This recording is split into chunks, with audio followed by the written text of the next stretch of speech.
This is a long story. I don't know whether... It'll take 55 years to tell us. No.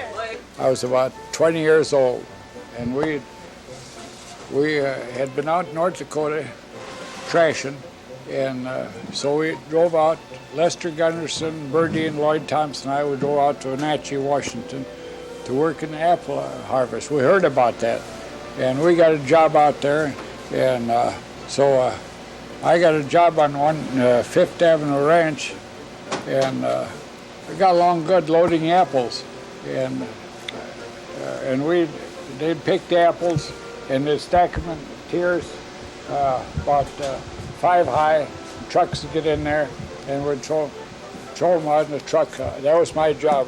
So I got along good with the foreman, and he said, Benson, he said, I got an old fella who was wanting to retire. He said, maybe you come out here and irrigate for me. See, they're all irrigation. That was at Kashmir, Washington. So, yeah, I said, I'd do that. So then, first part of December in 30. We started in 31 and 30. So I said, I wrote him a letter. I said, I'll be out. So one day I come downtown one night, and I went and had pool hall, and Ellis Abramson and his dad was running this. They had been here Myra, you should listen to this. 6.5 years. So I told Ellis, I said, you want to sell out, Ellis? Joyce, he said, this is what you should have. He said, well, I said, I got no money. Yeah, but he said, you can get the money. So that night I went home and told the farmer, I said, you don't want a pool hall, because pool hall in them days was a nasty word, you know. Anybody who had a pool hall wasn't good, you know. So Dad, he thought that was all right. So the next day we went uptown, and we talked to Ellis, and we made a deal, and that was on a Friday. He said, you can start tomorrow.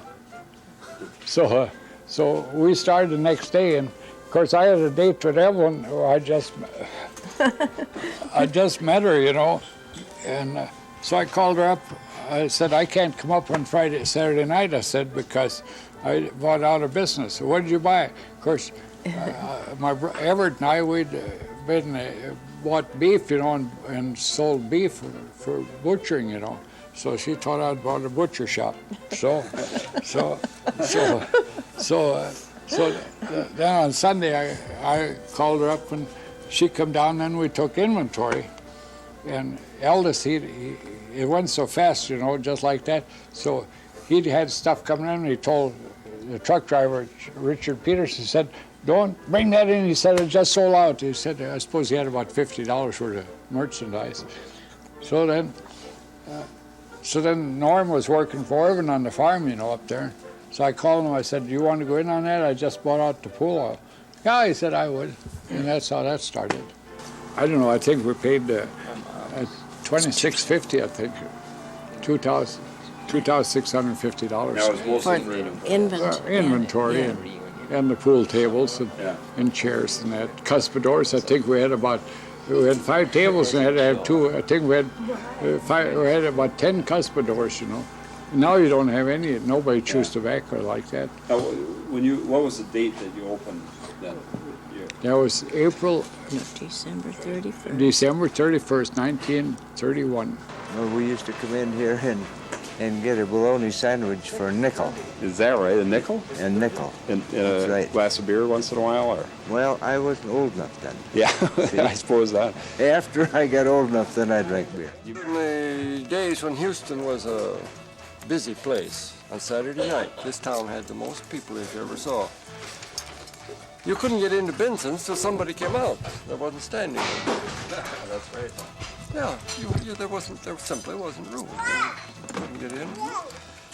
And the Benson's worked hours and hours and hours. I don't know when they opened in the morning, and they stayed open as long as there was business. That's the way they used to do things, you know. Yeah. At the best, restaurant work is hard work, but and they worked hard at it too. They've been good. And they're known, truckers have known them for hundreds of miles. I've been coming in here even before your dad bought it. Is that right? Yeah. I've been coming in here since 1928. I'm in here nearly every morning after school. We get a little breakfast.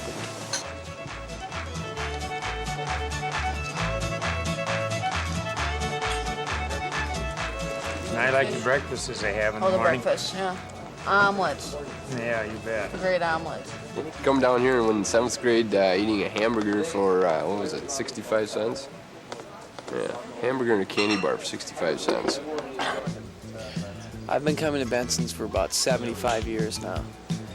And I think the thing I remember the most was the fish, the batter, and Grandma would almost dump at least a case of beer into the batter, and it was pretty good. What are you cooking? See a little girl, we're cooking fish.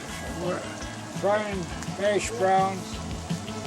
Dinner's going out. Fish dinner with hash browns. Hash browns. The reason they get liking the fish, a good mother fills them full of beer, so they got to shine on. Shine on. That has been their mainstay on, well, it used to be Saturday nights, of course, too, Friday nights and Saturday nights. Oh, for 50 years, I know that's been there. Yeah. It's good fish. And Hospitality, you know. Nice to come to. And the reason they get liking the fish, a good mother fills them full of beer, so they got to shine on. Shine on. Good fish. Real good fish. Favorite thing? Yeah. Cheeseburgers. Yeah. Yeah. A big herd of cattle run across that grill. That's what Benner said. I don't know. They're good hamburgers. Best around. You can smell them now, can't you? This is the best coleslaw on the face of this earth. Yeah. Hash browns in 10 minutes. Back to you, Dan. French fries. We have, you know what kind of soup we got? We got fish chowder, chili, vegetable and bean. I remember being a little kid coming here, and we'd always get these great big homemade ice cream cones. You know, they'd do the double or the triple deckers, you know, and they'd have the cones all in little circles. Well, I remember their homemade ice cream, but they don't have that anymore. Oh, Benson's famous ice cream machine here. It's just where she made all the ice cream, this baby here. Is that still used? No, the compressor went to hell, so it cost too much to fix. So we buy ice cream now. Yes, I love them. And you know, I saw him flipping eggs the other morning. I thought if I'd ever do that, it would be on the floor. Probably the large pancakes. I think all the food that I've ever had here has been really good. I remember the squeeze-in back when Joycelyn was in high school. CD. Yeah. And Dave and I, they started that. They used to work at noon hours or something, didn't they? All I remember is it was pretty little and pretty tiny. A lot of kids used to try and get in there at one time.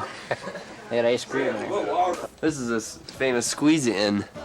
The reason why they call it the squeeze-in, and here's the front door over here behind you from the main street, and then they'd walk in through here. There was no shelves here, and this is all the wider they had to get it in here, and this is all the wider the joint was. So they call it the squeeze-in.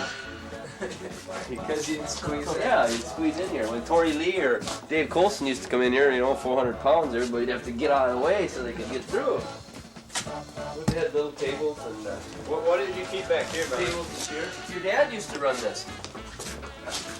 They used to serve ice cream up there on the ice cream machine and candy. And I used to work here at noon hours and after school, for 25 cents an hour. Yeah. Now we got the ceiling braced up here. It's just caving in. See, these are all booths here. See, they're the stools. And God, the high school kids that pack in here, we call it the squeeze-in. Then I took over. You took over. Then it went broke. Went broke. Closed it up. Yeah, about 55 or something. I used to go downstairs in the dungeon, and Grandpa would make me clean potatoes, and I'd be down there for hours.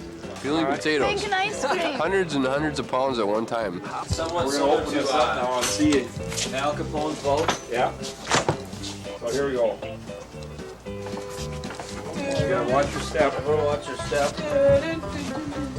Anybody over 5'8", you have to stay up there.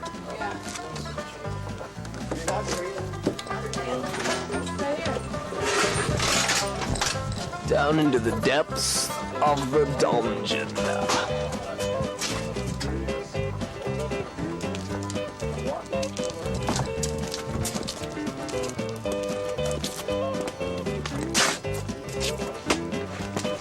This used to be filled with tanks of beer. You walked in cooler here. You can see how old this building is. Look at the foundation of it. There's big old limestone rocks and. Right here, I've skinned. Yeah, there's the potatoes here. Potatoes are right here. Buck, you throw it in, you turn the water on, get the water and they're flowing around.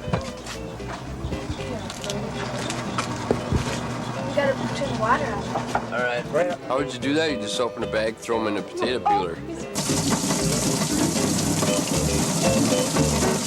Probably been 20,000 pounds of potatoes that are run. When I was a kid, Mike, there was no floor in here. We had to dig this out and then we put concrete all over the floor. There, look at that old rock there, that old foundation. You can just see what kind of rock. And then we put this wall in here after we dug the floor out and poured a basement floor. But people were a lot shorter in those days. They could actually stand up in here. Gene Kelly did a lot of the work down here. Hot water heater and all this is short. Everything has to be short there. Scrubbing the floor, I guess, is probably the highlight of my experience here at Benson's. That was the highlight of mine, the Benson stuff. What was?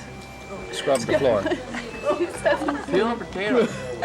Came for 4 days, or to help out a few days, I guess. I ended up to be almost 17 years. I remember Benson's. I can remember coming in here when we were younger and spinning. Sitting and spinning on these. But I think even more than that, I can remember driving up in the car and we'd walk in and we'd always come in the back door and, you know, we'd swing open and Grandma and Grandpa would be working. And they'd be, you know, say hi, but the place would be full and you couldn't, you know, they couldn't talk. And I always like to sit down here in this round booth here. Are you lay down that one? Yeah, we used to take over. If someone was sitting in here, we'd throw them out. The thing I remember best about Jess is he's just one of the best rap players around. 56, wasn't it? Tough to beat. My man deal. I'll back up Dave. Cut for deal. My deal. I want to have my money on the table.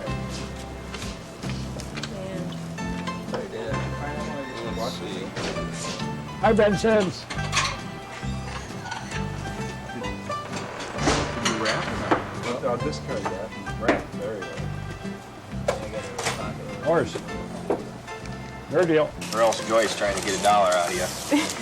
usually. How'd he do that? Usually with a pair of deuces or a pair of threes. You can take that or this one. No. You don't think so? You would never beat him with that. You gotta try for Her Jack. $1. That back to you.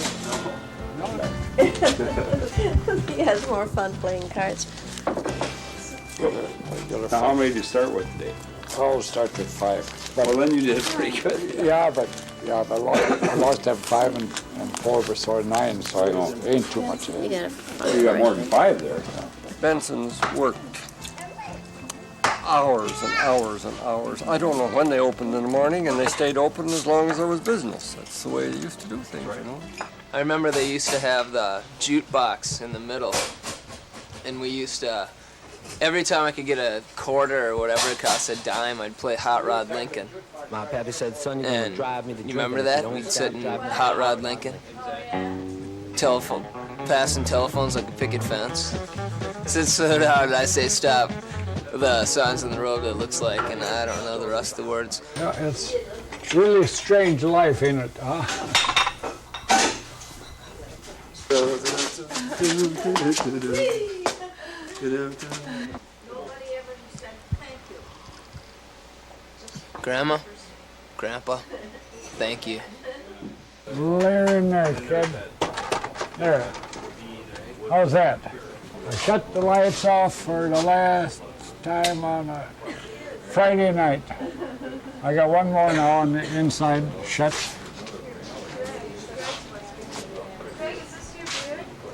Yeah, I really enjoyed going to Benner's.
Look at that. Say Merry Christmas. Straighten out that fender with a sledgehammer. Hit it. It was false right on.